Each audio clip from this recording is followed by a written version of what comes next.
The night air in Riverside Junction, a small industrial city tucked between the Missouri River and a forgotten stretch of old freight rail lines, carried that uneasy tension that often came before violence.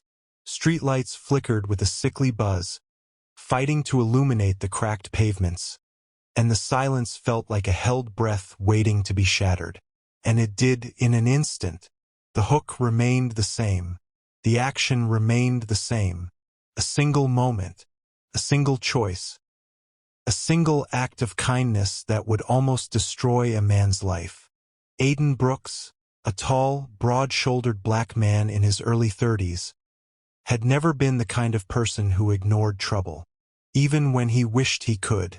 A former auto mechanic turned night shift warehouse worker, Aiden carried a calm temperament that often made people confide in him. But tonight he wished he had kept walking, because when he heard a sharp cry echo from behind Lockridge Bar, he paused. And that was his first mistake. Aiden wasn't looking for heroism. He wasn't looking for trouble. He only wanted to take a shortcut home after a brutal 12-hour shift, his muscles burning from lifting boxes, his back screaming for rest. Riverside Junction was dangerous after midnight, but this alley was usually quiet. Tonight it wasn't. The cry came again, this time muffled, desperate. Aiden exhaled slowly. Don't get involved, he told himself. But ignoring someone in danger wasn't who he was. It wasn't who his mother raised him to be. He stepped into the alley, and that was the decision that changed everything. In the dim, flickering light from a faulty motion lamp, he saw a blonde woman pinned against the wall by a tall, muscular white man whose posture radiated cruelty. She couldn't have been more than 25. Shaking, pleading, eyes already glossed with tears. "Just give me the bag," the man growled. "Stop making this difficult. I don't want to hurt you." The woman whimpered something incoherent, and then the man raised his hand, preparing to strike her. Aiden's voice broke out before he could stop himself. "Hey, let her go." The aggressor turned sharply. Annoyance twisted into fury when he saw Aiden approaching. That man was Connor Hale, a name Aiden would not forget for a very long time. A man whose arrogance matched only his capacity for hatred. But at that moment, Aiden knew nothing about him. Nothing about his connections. Nothing about the storm he had just walked into. Connor looked Aiden up and down, his lip curling with disdain. "Oh, look at that," he sneered. "The night just got interesting." The woman, trembling violently, used the distraction to push Connor's chest and scramble away, stumbling toward Aiden's side. She gripped his arm, looking up at him as if he were the only solid ground left. "Please," she whispered, "don't let him." "I got you," Aiden muttered, stepping slightly in front of her. Connor snarled. "So that's how it's gonna be?" Aiden didn't answer. He didn't need to. His stance made it clear. Connor's fists balled at his sides. "You think you can step into something that isn't your business? You think you're some kind of hero? Walk away," Aiden said calmly. He wasn't aggressive. He wasn't provoking anything. He simply stood there, steady and immovable. And that only enraged Connor more. Because Connor Hale was not just another street bully. He was the son of Sheriff Douglas Hale, the most feared law enforcement figure in Riverside Junction. A man whose shadow was long and rotten. A man who protected his own. A man who always made sure his son faced no consequences. Aiden knew none of this. Connor took a threatening step forward. "You don't know who you're messing with, boy." Aiden's jaw tightened. He hated that word. He had heard it whispered, spat, sneered his whole life. But tonight wasn't about pride. It was about protecting the terrified woman now clinging to him. "I said walk away," Aiden repeated. Connor's fist swung out of nowhere. Fast, reckless. Aiden had no choice. He blocked the punch and shoved Connor back to create distance. Connor's back hit the dumpster with a metallic crash. He staggered, stunned, and for a single breath, silence returned. Then Connor screamed, "You're dead! You're G dead." He charged with blind rage. Aiden stepped aside, grabbed Connor's jacket, and redirected him to the ground. Not an attack. Not violence. Just self-defense. Years of keeping calm in conflict had made Aiden practiced in restraint. Connor hit the concrete hard. His head snapped back, and the air flew from his lungs. The woman gasped. Aiden stepped between her and Connor again, hands raised. "Stay down," Aiden warned. "This doesn't have to get worse." But for Connor, this wasn't a fight anymore. This was humiliation. A black man had put him on the ground, in front of someone he wanted to intimidate, someone he wanted to control. Eyes burning with hatred, Connor spat blood and hissed, "You're gonna regret this. I swear on my life.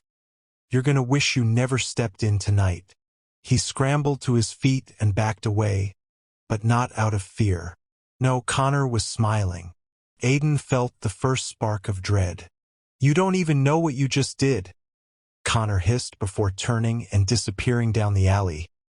The woman, still shaking, clutched Aiden's arm. "Thank you. Thank you so much." Aiden didn't answer, because deep down, he knew trouble when he saw it, and this trouble had just begun. He gently escorted the woman, whose name he would learn later as Alyssa Moore, toward the main street where passing cars offered safety. She repeated her gratitude, voice cracking from shock. Aiden nodded, but his mind was somewhere else. Connor's last words replayed in his head like a warning bell. "You don't even know what you just did." And he was right. In that single moment of kindness, Aiden had stepped into a war he didn't know existed. One that would take his job, his peace, his reputation, and nearly his life. And Connor Hale wasn't done. Not even close. Tonight was only the beginning. And as Aiden walked away, unaware of the avalanche that was about to crush him, the city lights overhead continued to flicker, as if they, too, sensed the coming storm. The next morning, Riverside Junction woke to a soft drizzle, gray clouds hanging low over the streets, the kind of weather that made the city feel smaller, tighter, and suffocating. Aiden Brooks sat on the edge of his modest apartment bed, the faint hum of his old radiator filling the silence. His mind replayed last night. The alley, the woman, Connor Hale's sneer, and the threat that still echoed in his ears. He was no stranger to confrontation. Life had taught him that. But this felt different. There was a weight to it, like a shadow stretching longer than it should. Something about Connor's confidence hinted at the kind of connections that could make life very difficult very quickly. Aiden shrugged on his jacket and grabbed his toolbox.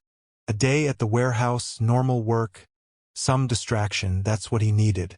Maybe just enough to convince himself that the alley incident would fade into nothing. But Riverside Junction had other plans. By 9:30 a.m., Aiden was loading boxes in the east wing of Brannigan Freight, the old warehouse he had worked at for 5 years. The smell of grease, dust, and diesel soot was familiar and comforting. His co-workers chatted around him, oblivious to the storm brewing outside of their walls. Then his phone buzzed, a number he didn't recognize. "Hello?" he said cautiously. "Mr. Brooks." The voice was clipped, formal, cold. A woman's voice. "This is Angela Morton. I'm the estate manager for the Hales. You're familiar with Connor's family." Aiden tensed.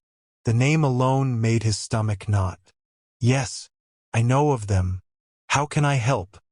"There's been a small electrical issue in the Hale family property on Maplecrest Drive. We need a professional inspection today. Can you be there by noon?" He exhaled, already anticipating trouble. I can be there. He didn't know it yet, but this call wasn't a job. It was a setup. By 11:55 a.m., Aiden's beaten-up Ford Ranger crawled up the long, tree-lined driveway. The house was a sprawling colonial mansion, white columns towering like silent judges over the lawn. Expensive cars glinted in the overcast light. A security camera blinked above the front door. Aiden's stomach tightened. He stepped out, toolbox in hand, and was met by Angela Morton herself. Late 50s, sharp suit, pearls, and a faintly disdainful expression. Mr. Brooks, thank you for coming. The issue is in the upstairs library. Apparently the chandelier trips the breaker every time it rains. Aiden nodded. I'll take a look. Do you know how old the wiring is? It's older than most residents in Riverside Junction, she replied, tone clipped, giving nothing away. He climbed the stairs, mind alert. Something about this felt deliberate. And then he saw him, Connor Hale, leaning against the doorway, arms crossed, smirk plastered on his face. The kind of smirk that made your teeth ache just looking at it. Well, Connor drawled. If it isn't the hero of Lockridge Alley. Aiden's fists tightened. I'm here to fix the wiring, not to talk to you. Connor laughed low, dangerous. You're in my house now. Everything's my business. Don't forget it. Aiden ignored him and got to work. Hours passed. Aiden traced old lines, replaced frayed connectors, and tested the chandelier. Nothing seemed wrong until Connor's phone buzzed. He glanced at it, then raised an eyebrow at Aiden. You know, Mr. Brooks, some people in this city think you're a problem, Connor said, voice low. Aiden paused, screwdriver in hand. I don't know what you mean. Oh, come on, Connor continued, pacing slowly. After Lockridge Alley, after that video, the one that went viral in certain circles, everyone's talking about you. Some people think you're untrustworthy, dangerous, a man who takes matters into his own hands. Aiden didn't answer.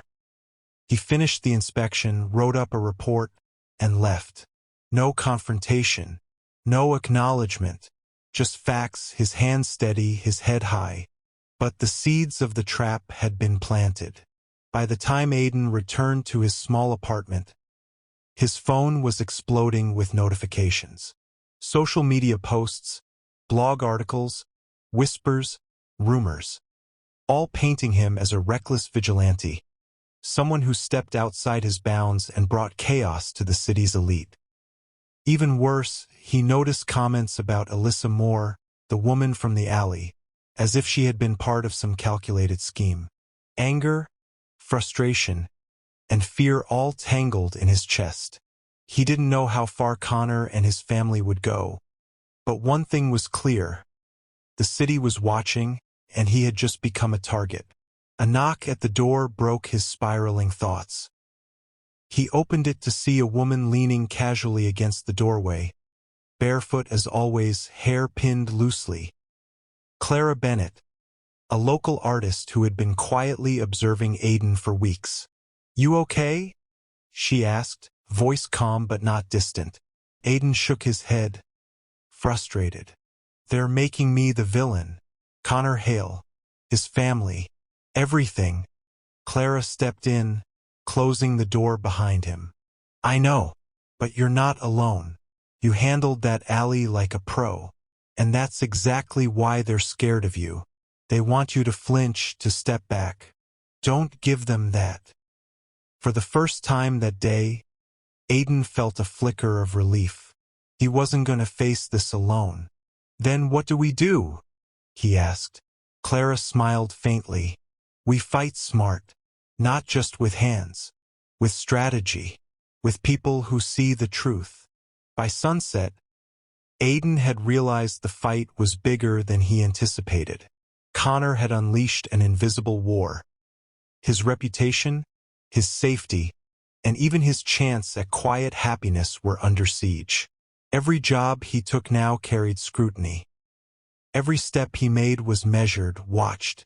And yet, as he stood on his apartment balcony, staring at the glowing streets of Riverside Junction, he made a silent promise. He would not back down. He would protect the innocent. And he would survive. Because the city might try to break him. But Aiden Brooks was not the kind of man who could be broken. Riverside Junction didn't sleep.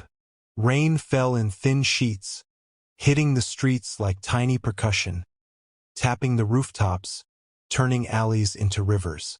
Aiden Brooks sat in his small apartment, laptop open, a mug of black coffee growing cold at his side. Notifications blinked relentlessly. The city had decided he was a villain.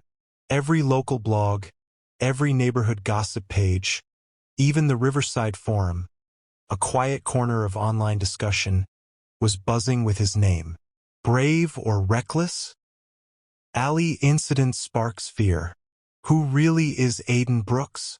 The words gnawed at him, but he didn't flinch. He had learned long ago that panic was useless. Calm assessment was everything.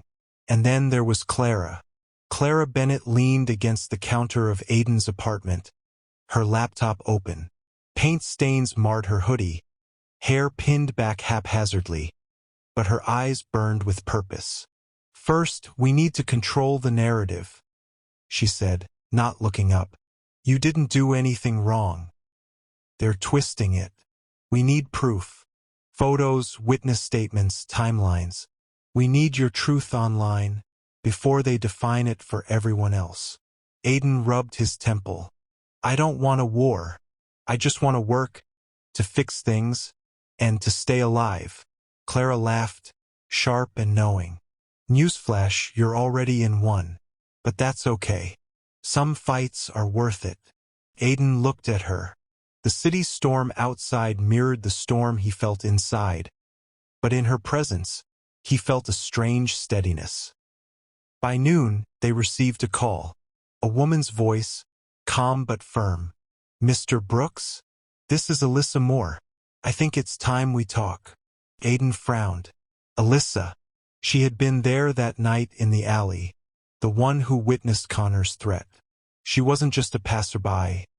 She was someone with knowledge, someone who could tip the scales. They met at a small cafe in the west side of the city, the kind with creaky floors, mismatched chairs, and the smell of roasted coffee beans. Alyssa was mid-20s, tall, poised, hair cut sharply at her shoulders.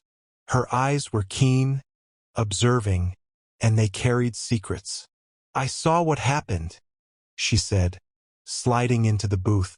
Connor Hale isn't the problem, his network is. He has people everywhere.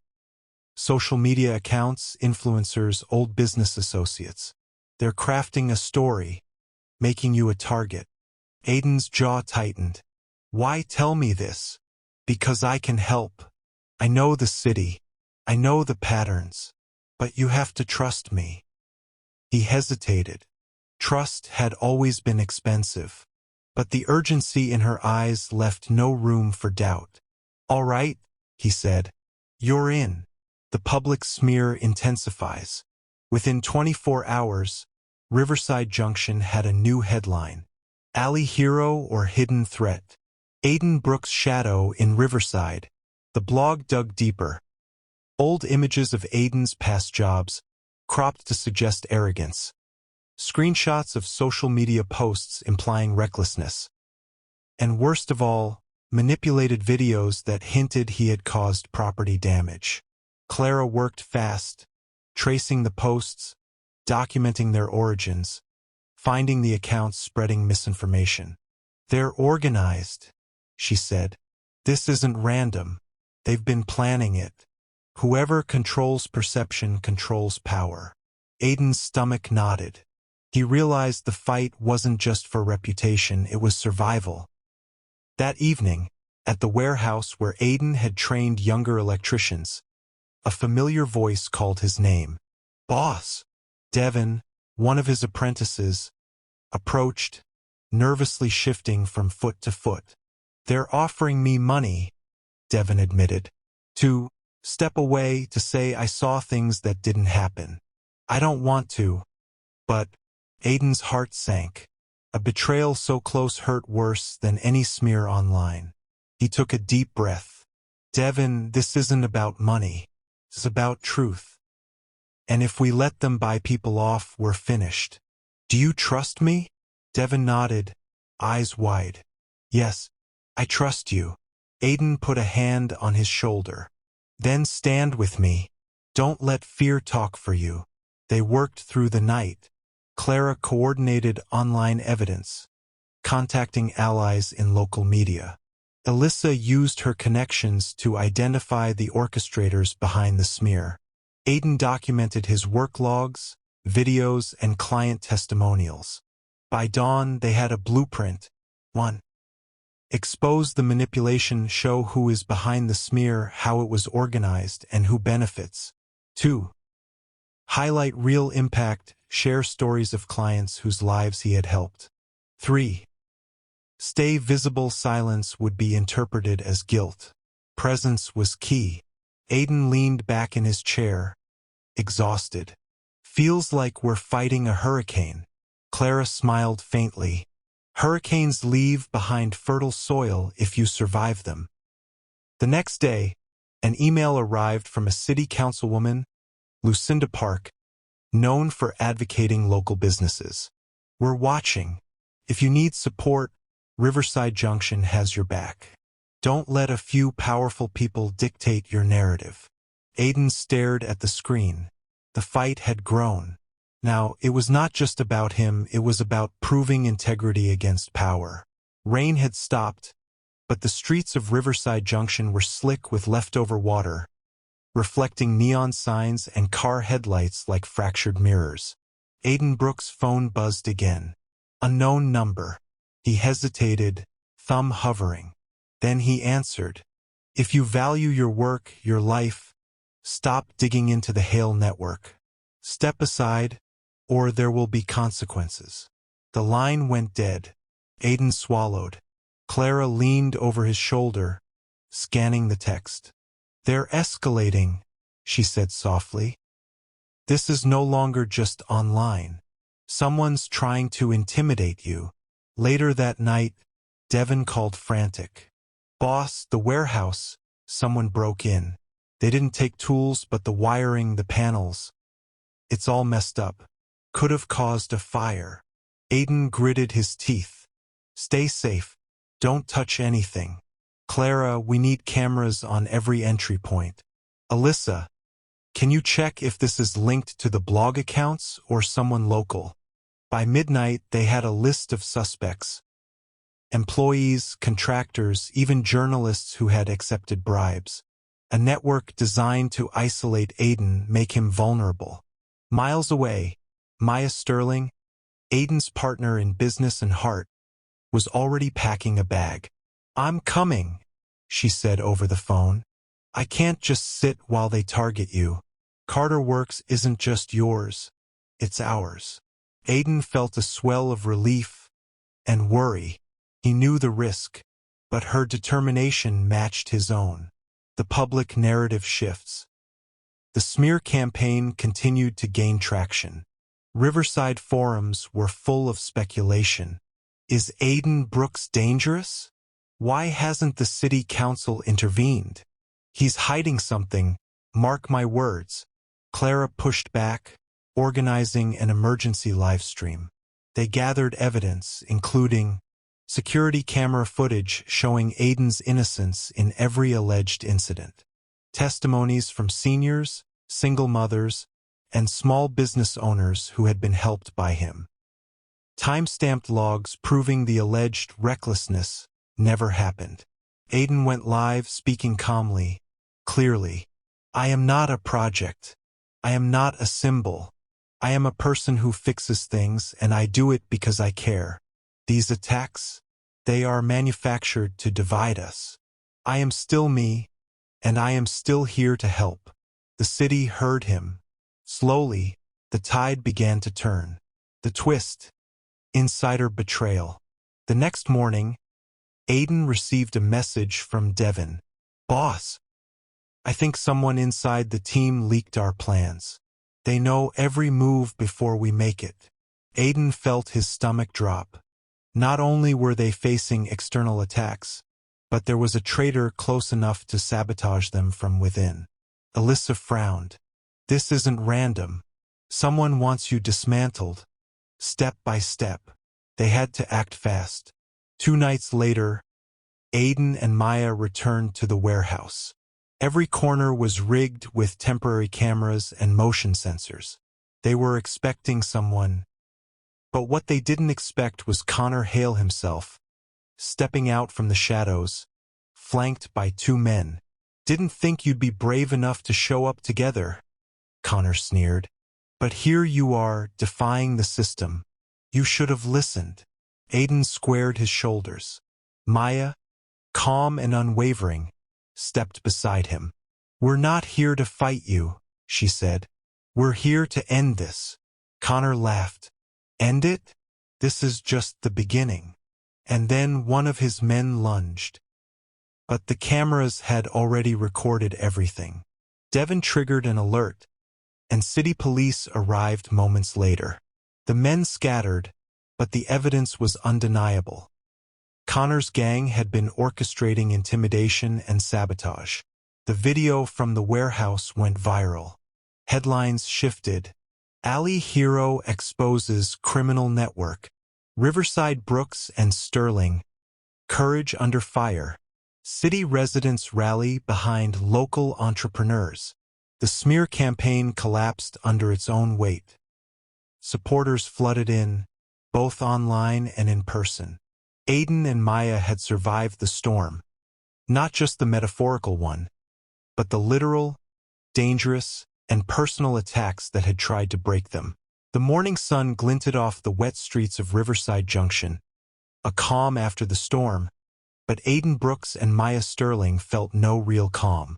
The warehouse incident had proven one thing: people would stop at nothing to see them fail.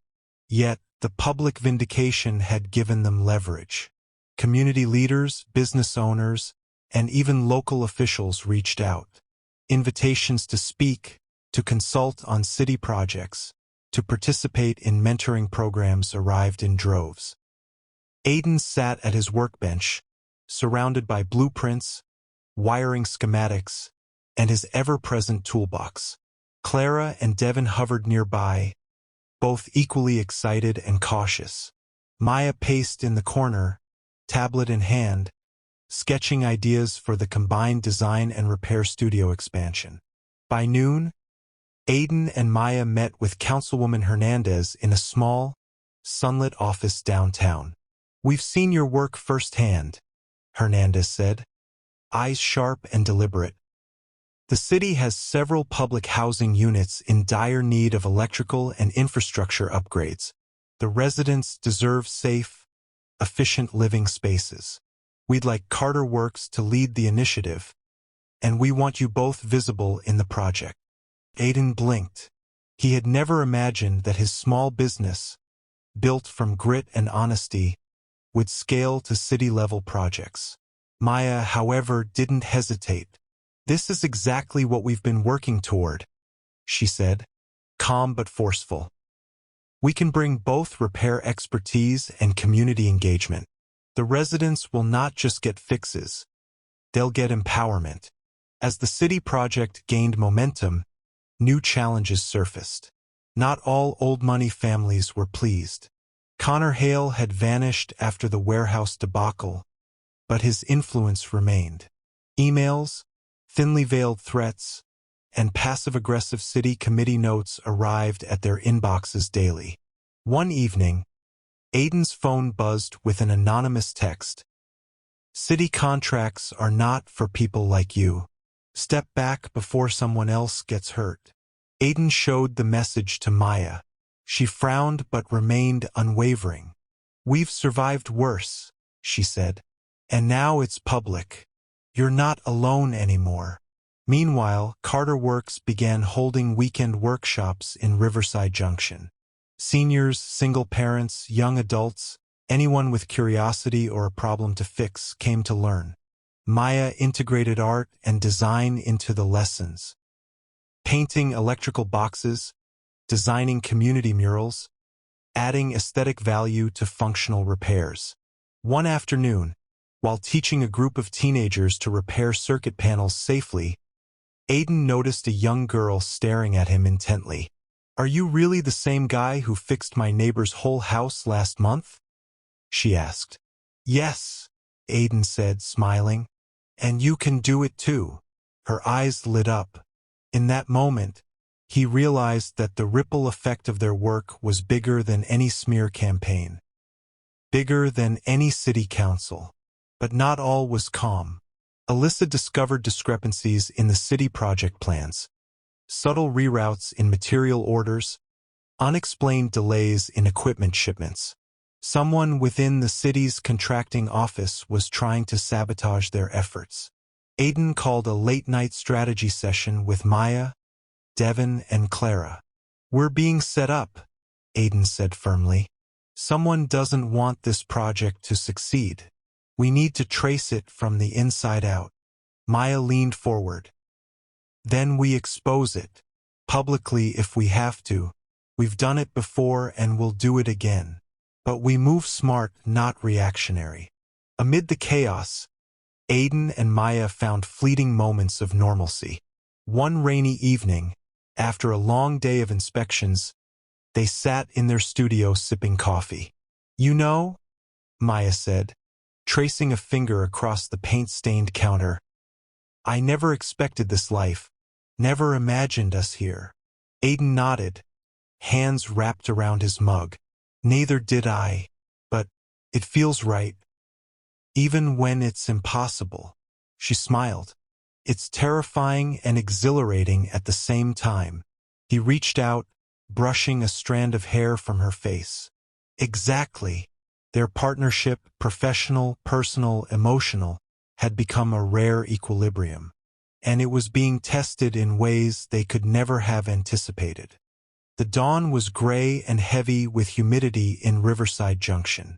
The city streets smelled of wet asphalt, and the soft hum of early traffic was punctuated by the occasional car horn. But inside the Carter Works studio, tension crackled louder than any storm. Aiden Brooks was hunched over a set of schematics, eyes narrowed. Maya Sterling stood beside him, tracing lines with a pencil, Devin and Clara hovering with worried expressions.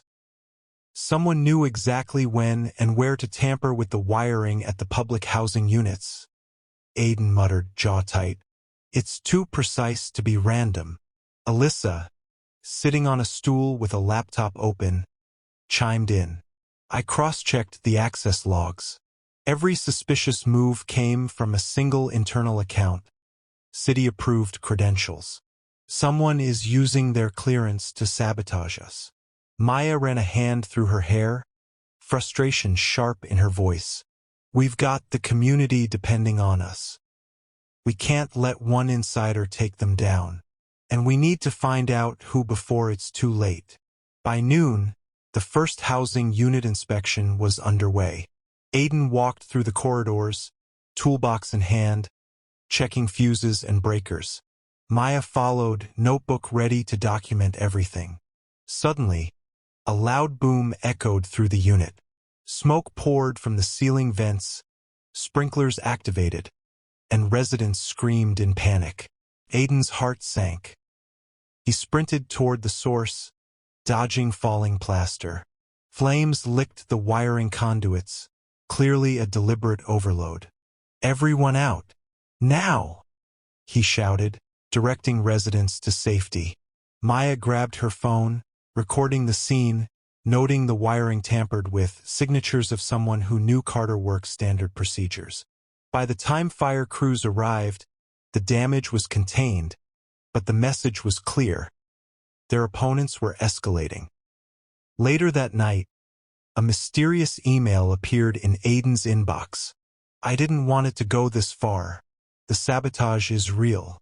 Meet me at the old Riverside dock at midnight. Alone." Maya looked at him sharply. "It could be a trap." Aiden nodded. Or it could be the break we've been waiting for. At midnight, the dock was deserted except for the low hum of water lapping against pilings. A shadow stepped forward. A young city engineer named Lila, mid-20s, nervous but determined. "They're using my account to tamper with your projects," Lila whispered. "I tried to stop it, but they threatened my family." Aiden's fists clenched. "Who?" I don't know the whole network, but it's tied to the Hale faction. And there's someone higher up pulling strings. Someone you wouldn't expect." Maya gripped Aiden's arm. "We need proof. Names, logs, everything. Can you get it?" Lila nodded, fear and resolve in her eyes. "I can, but it's risky. If they find out, they'll come for all of us."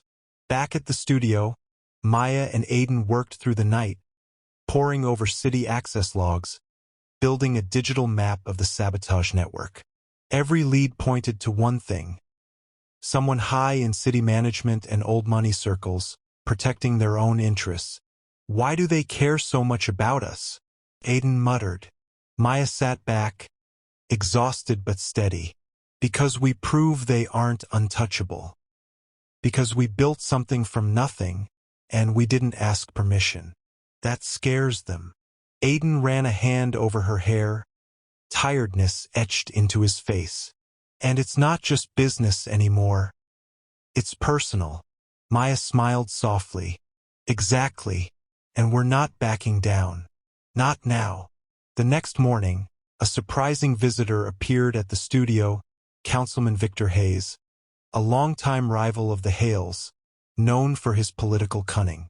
"I've been watching your work," he said, voice calm but firm.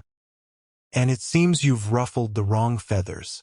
I can help, but I need complete honesty about everything you've uncovered." Aiden and Maya exchanged glances. This was unexpected.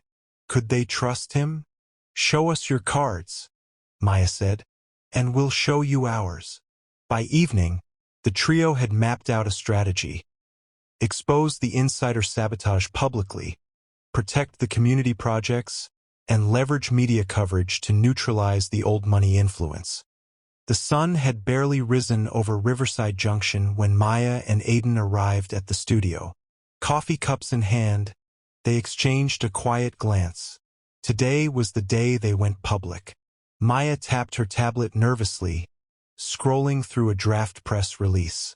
Carter Works has uncovered deliberate sabotage of city public housing projects by internal operatives aligned with influential interests. "We are committed to the safety of our communities and will no longer allow underhanded tactics to compromise the residents we serve." Aiden leaned against the workbench, toolbox forgotten. "You sure you want to do this? Once it's out, there's no going back." She looked up at him, eyes fierce. "We've been cautious, waiting for proof, staying in the shadows. But hiding only let them control the narrative. This is our story, our truth." By noon, local news channels were running the story. Social media erupted. Residents shared stories of the fire, the tampered wiring, and the near misses. Carter Works was no longer just a small business. They were symbols of resilience and honesty. The backlash was immediate. Anonymous threats, critical op-eds, and passive-aggressive city committee memos flooded in. But the support was overwhelming. Handwritten letters, calls from community leaders, and even offers from neighboring cities for contracts. That evening, Aiden received a call from an unlisted number. The voice was calm, almost conversational. "You should have stayed in the shadows, Brooks. Your little empire ends tonight. Don't bother looking for the source. You won't like what you find." He hung up, jaw tight. Maya, sensing the tension, placed a hand on his arm. "Whatever they plan, we face it together," she said. Her calmness was a shield against his growing panic. Later that night, Aiden returned to one of the housing units for a late inspection. The lights flickered, a warning sign he had come to know all too well. But this time it wasn't just a fault in the wiring. A shadow moved in the corridor. A man with a hood and gloves had bypassed the security systems. Aiden froze for half a second, heart pounding, then acted. "Stop!" he shouted, rushing forward. The intruder tried to flee, but Aiden tackled him, restraining him until authorities arrived. The man, barely coherent, muttered names tied to the Hale faction and city insiders. Maya, watching the unfolding scene via the studio's live feed on her tablet, felt her chest tighten. The danger had become real. The following morning, Lila, the whistleblower engineer, didn't show up. Aiden's calls went unanswered. Fear gnawed at him. By mid-morning, he received an email. "You trusted me and I betrayed you. They have my family. I couldn't risk them. Forgive me." Maya clenched her fists. "We can't control everyone, but we control what we do next. This is bigger than revenge. It's about protecting the people who rely on us." Despite the chaos, Carter Works pressed on. Weekend workshops continued. Community murals went up. Residents who had once doubted them now cheered their efforts. Aiden and Maya spent long nights planning, strategizing, and reinforcing both physical and digital security for their projects. Each night, they stood side by side on the studio's rooftop, overlooking Riverside Junction. "You know," Maya said quietly, "they think they can intimidate us, but they only make us stronger." Aiden nodded, hands wrapped around hers.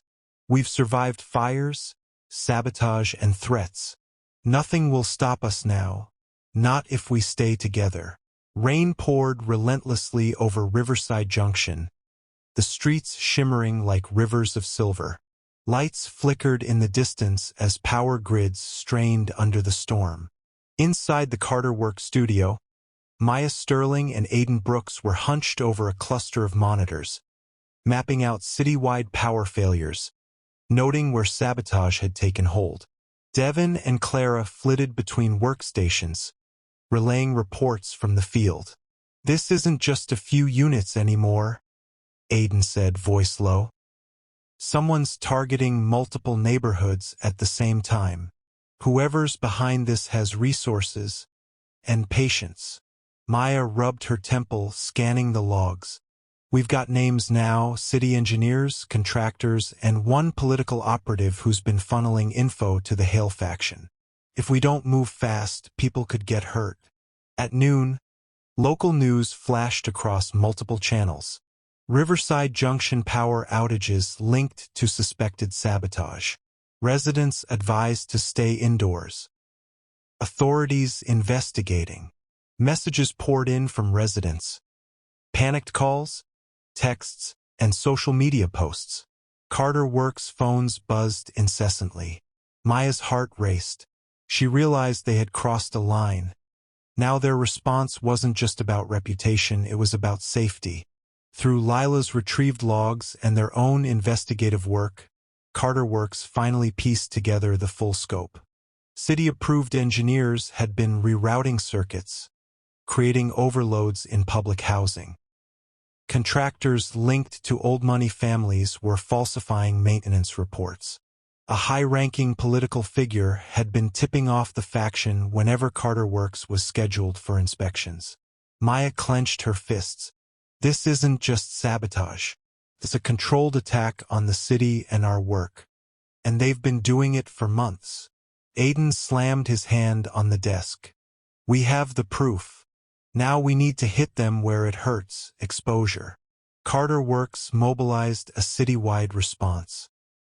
Teams were deployed to affected neighborhoods, fixing compromised circuits, installing surge protectors, and restoring safe electricity. Maya coordinated updates with the media, documenting their work live. Residents came together, offering food, blankets, and moral support. The community that had once watched from the sidelines was now actively part of the solution. At the studio that evening, A black SUV rolled slowly past the building. Maya spotted it from the window, tension tight in her chest. "They're watching us," she whispered. Before Aiden could respond, the SUV's headlights flashed, illuminating the studio's front. A brick smashed through the window, shattering glass across the floor. "Evacuate!" Aiden shouted. He grabbed Maya's hand, and the team rushed to the fire escape just as another brick hit the wall. Heart racing, they watched the SUV speed away, leaving nothing but shattered glass and a message scrawled on a torn piece of cardboard. "Step back or lose everything." Inside the safe house, Maya and Aiden regrouped. "They think we'll back down," Maya said. "They don't know us at all." Aiden nodded. "We go public with everything, names, emails, logs, contracts.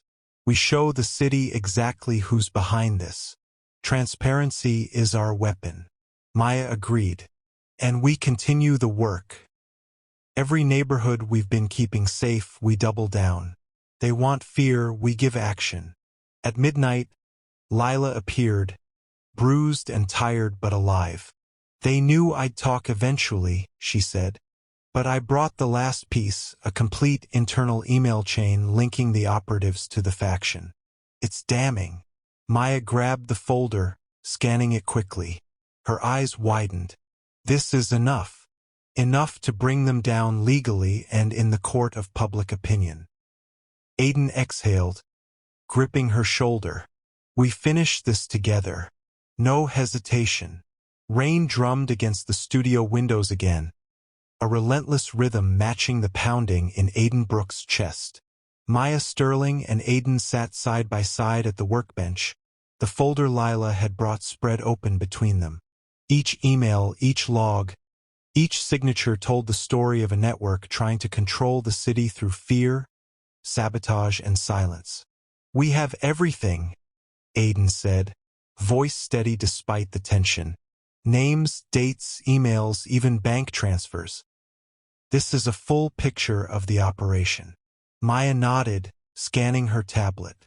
"They've underestimated us from the beginning. Thought we'd hide. Thought we'd be intimidated. They didn't know what it meant to fight with the people we serve beside us." By mid-morning, Carter Works had coordinated a press conference at Riverside Junction's community center. Residents lined the streets, waving handmade signs of support. Cameras rolled, drones hovered overhead, and local reporters clutched microphones like lifelines. Maya took the stage first, hands gripping the podium. "For months, certain operatives have tried to sabotage our city's housing projects," she said. Her voice was calm, firm, unshakable. "They acted in shadows, putting residents at risk, manipulating contracts, and undermining honest work. Today, we show that honesty, courage, and community can prevail over fear." Aiden stepped forward, holding up a printout of the internal communications. "These emails, contracts, and logs prove the existence of a coordinated network. We are sharing them openly so no one else suffers from negligence or greed. We did not come here to shame. We came here to protect." The crowd erupted in applause. Support poured in from neighbors, local officials, and the press. On social media, the story spread faster than any smear campaign could. But the network wasn't finished. Within hours, Carter Works studio alarms blared. Security cameras showed a black SUV idling outside. Shadows moved along the alleyway. Aiden grabbed Maya's hand. "They're back," he said. Suddenly, the door shook violently. "Get down," Aiden shouted. Bricks and glass shattered as masked men tried to force entry. Maya ducked behind a workstation, her heart racing, but her resolve unbroken. Aiden met the attackers head-on, using his experience to disable one intruder while calling Devin and Clara to secure the rear exits. The fight was tense, chaotic. Every second stretched to the limit. But Carter Works' team, trained and prepared for worst-case scenarios, held their ground. Within minutes, local authorities arrived, tipped off by neighbors who had witnessed the SUV. The attackers fled, leaving behind empty gloves, masks, and a folded note. You think exposure saves you. It only marks you. The following day, news broke that a city council member, long rumored to be sympathetic to the network, had resigned after a full investigation, exposing further connections to the sabotage ring. Maya and Aiden watched the news unfold, exhausted but resolute. It's not over, Maya said. They'll try to regroup. Aiden smiled faintly. No, but the community is awake now. They see the truth. They're not alone anymore. That evening, they returned to the studio, hands intertwined. The rain had stopped, leaving the streets glistening under the city lights. You scared? Maya asked softly. Terrified, Aiden admitted. But not of them. Not anymore. I'm scared of losing this, losing us, losing everything we've built. Maya leaned her forehead against his. Then let's keep building. Together. Against the storms. Against the noise. Against everything. Autumn had returned to Riverside Junction, but this time the streets were calm.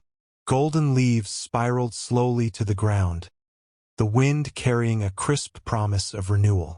Carter Work Studio was alive, but in a steady, controlled hum, a far cry from the chaos of the previous storm. Maya Sterling and Aiden Brooks stood side by side at the front entrance, watching residents arrive for the inaugural Community Build Day. Volunteers of all ages streamed in. Children with paintbrushes, teenagers with tool belts, older residents carrying baked goods and moral support. This is what we fought for?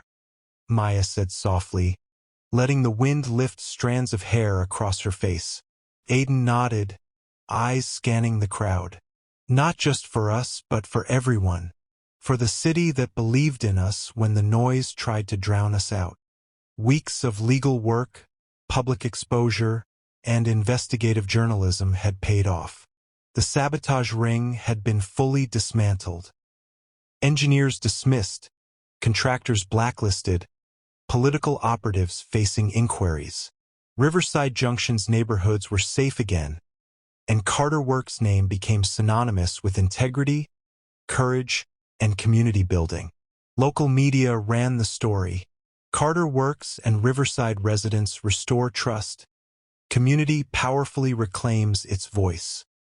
The city council invited Maya and Aiden to speak at the city hall, where they shared their story, not as heroes, but as ordinary people choosing to act with honesty and courage. At the studio, the community had helped repaint walls, install shelving, and set up a permanent learning space for apprentices and local children. Lila returned officially as a full-time team member, her past injuries now a badge of resilience rather than fear. Maya and Aiden moved quietly among the volunteers, giving advice, handing tools, and laughing freely. It was a day of action, but also of healing, a collective acknowledgement that they had survived, endured, and transformed a city. As the sun dipped behind Riverside Junction, casting long golden shadows across the studio, Maya and Aiden stood apart from the crowd, wrapped in a blanket, sipping warm tea from mismatched mugs. You know, Aiden said, his voice low, I never thought we'd make it through everything. The threats, the smear campaigns, the sabotage. Maya smiled, leaning her head against his shoulder. Neither did I. But look at us, still standing, still building. Aiden kissed her temple. It's more than standing. It's owning what we've built. Together. Maya laughed softly. I told you, hands and heart. That's all it ever took. Aiden squeezed her hand. Then let's keep building. Always. As night fell, a neighbor approached, holding a crumpled flyer from an old neighborhood complaint. I just wanted to thank you both, he said. You didn't just fix the city's power. You gave us something we forgot we had, hope. Maya glanced at Aiden, eyes glinting. Hope, she whispered. The heaviest thing worth carrying. Aiden laughed. Then we better start lifting.